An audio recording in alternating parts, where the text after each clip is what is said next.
I think my favorite thing about Northeast Arkansas and where I live is the proximity to a diverse geography, a diverse topography. I live kind of on Crowley's Ridge. I've got the Delta on one side and the Ozarks on the other, and I think that you don't get bored. I mean, you've got things to do and a lot of outdoor opportunities. There's a lot of opportunities with regard to agriculture. In the Delta, obviously, we're row crop intensive. In the Ozarks, we're livestock and poultry, and we're kind of right on the cusp of those two as we've seen the poultry industry grow to the east to meet the grain production, and the grain production has met the demand of the poultry sector. That's a good marriage, and it's improved our economy, and it's allowed other industries to spring up too. So I think it's just kind of a vibrant, dynamic place to live. It's easy to sit back and think about what if we could only have this company that locates in the Delta region.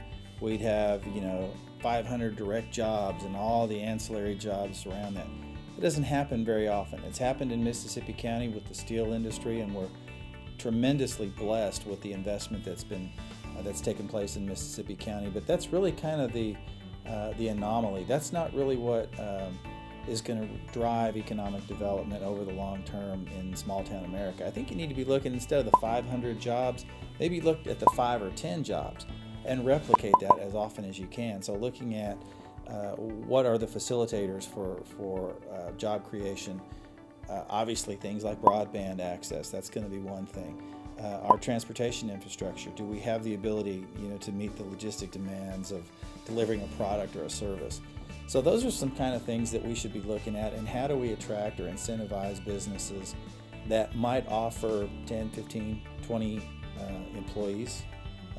And then the other things will start to grow around that. But if you can, it's easier in my mind, I think, to create a business or to help start a business that employs 10 and then replicate that 50 times than it is to go out and try to land the big fish.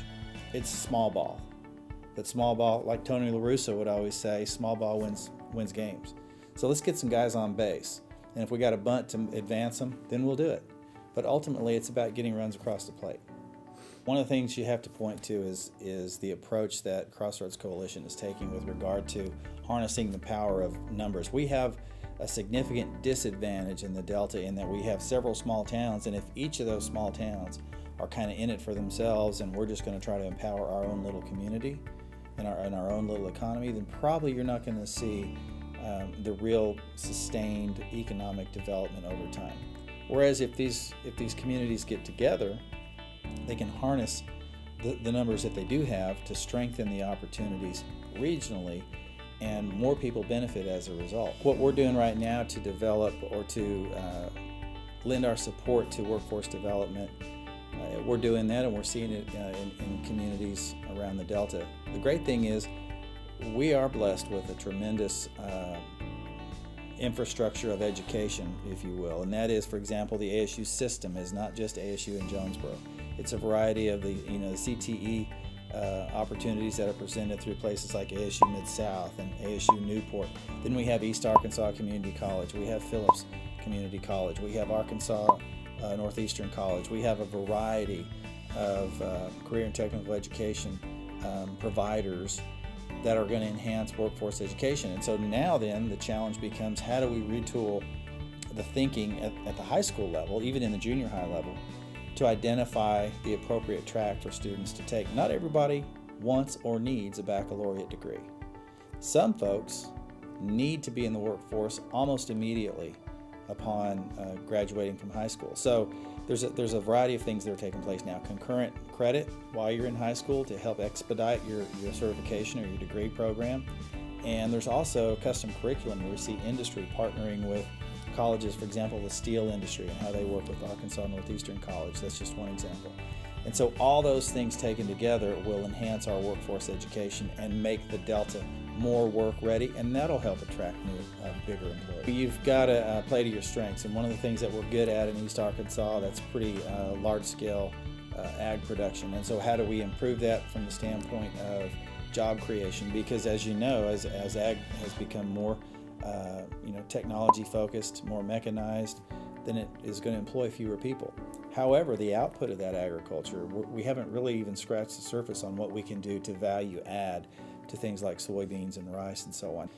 And then, the natural logistics that we have with regard to where we're located, the middle of the heartland of America, the crossroads of America, we have natural water infrastructure. Our waterways, our Mississippi River, Arkansas River, even the White River to some degree. So we've got every other mode you can think of. We've certainly got in close proximity to FedEx. We've got rail. We've got highway, big trucking industry in the state of Arkansas. So there are a lot of things we can do. We don't necessarily have to have everything, but what we do have, we can certainly capitalize on. And I think our position as a key distribution point is significant and will enhance economic development. I hate that I can't be with you today.